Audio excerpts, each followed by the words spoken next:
आम्ही गावावरून पुण्याला येत होतो. आम्हाला इतकी जास्त ट्रॅफिक नव्हती लागली, पण तुम्ही बघू शकता की थोडीफार ट्रॅफिक लागली होती. आम्ही संडेलाच गावावरून आलो. गावावरून आलं म्हणजे खूप जास्त भाजीपाला, दूध, जे काय घरी पिकतं ते सगळं आम्ही घेऊन येतो प्रत्येक वेळेस गावाला गेल्यानंतर. माझ्या नणंदबाई राणी त्या सगळ्या भाज्या फ्रीजमध्ये लावत होत्या. माझी बिलकुल तब्येत बरी नव्हती. आम्ही गावावरून आलो, पण मला खूप जास्त सर्दी, डोकं खूप दुखत होतं आणि बॉडी पेन पण होता. तर पाटील बोलले की चल हॉस्पिटलमध्ये जाऊन येऊ, कारण तुला परत ऑफिस सुरू झाल्यानंतर वेळ मिळणार नाही. म्हणून आम्ही हॉस्पिटलमध्ये जायला निघालो. खूप जास्त ट्रॅफिक होती, पण गेलो आम्ही बुलेटवरच गेलो होतो, 4 व्हीलर नव्हती नेली. त्याच्यामुळे लवकर पोहोचलो आम्ही हॉस्पिटलला. इंजेक्शन वगैरे घेतलं आणि डॉक्टरने मेडिसिन दिली. डॉक्टरकडे जाऊन आल्यावर येताना आम्हाला रिलायन्स मॉल दिसला होता. मी ठरवलं की आता चहा बंद करायचा, पण एकाएकी चहा बंद होणार नाही. म्हणून मी ठरवलं होतं की चहा मी गुळाचा बनवेल. म्हणून गुळ बघत होते मी रिलायन्स मॉलमध्ये. पाटील मला सांगत होते की हा ब्रँड घे, तो ब्रँड घे, म्हणजे तुला चहा बनवता येईल. आणि आमचं खूप दिवसाचं चाललं होतं की स्टडी टेबल घ्यायचा म्हणून. ॲक्च्युली माझ्याकडे टेबल आहे, पण तो मी माझ्या लग्नाचा डायनिंग टेबल यूज करते.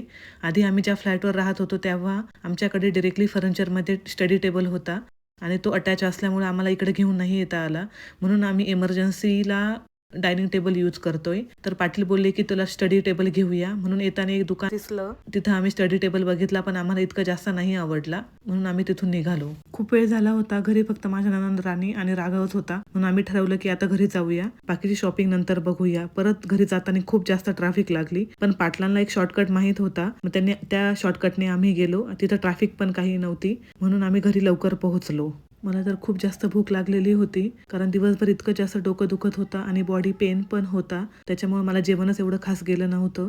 राणी राघवला पालकचे चिले बनवत होत्या आणि त्याने स्वयंपाक पण बनवून ठेवला होता आणि राघवसाठी पालकचे चिले बनवले होते. त्याचे 1-2 चिले झालेले होते. म्हणलं आधी त्याला जेवू घालू, नंतर आपण जेवण करू, म्हणजे आपल्याला निवांत जेवण करता येईल. सासरे आम्ही तर दिवाळी नव्हती केली, पण आईने सर्व फराळ मला दिलं होतं आणि भूक पण लागली होती. मग मी जेवायला पण आणि गावावरून आलेल्या बायकी तशाच रिकाम्या करायच्या राहिल्या होत्या, कारण दिवसभर ऑफिसच होतं, वेळच नाही भेटला. राघवच्या केल्या होत्या मी. माझे काही कपडे आणि राघवचे कपडे राहिले होते. मी सामान लावताना राघवने माझा मेकअपचा बॉक्स घेतला आणि त्यातून सगळा बॉक्स उचकत होता, पण त्याला त्याची चेनच ओपन होत नव्हती. तो आतूला म्हणत होता की मला ओपन करून दे चेन, त्या पण ओपन करून देत नव्हता. मग तो ट्राय करत होता की मी ओपन करेल. सर्व आवरून झालं आणि मी मेडिसिन घेतले. असा होता माझा दिवस. बाय.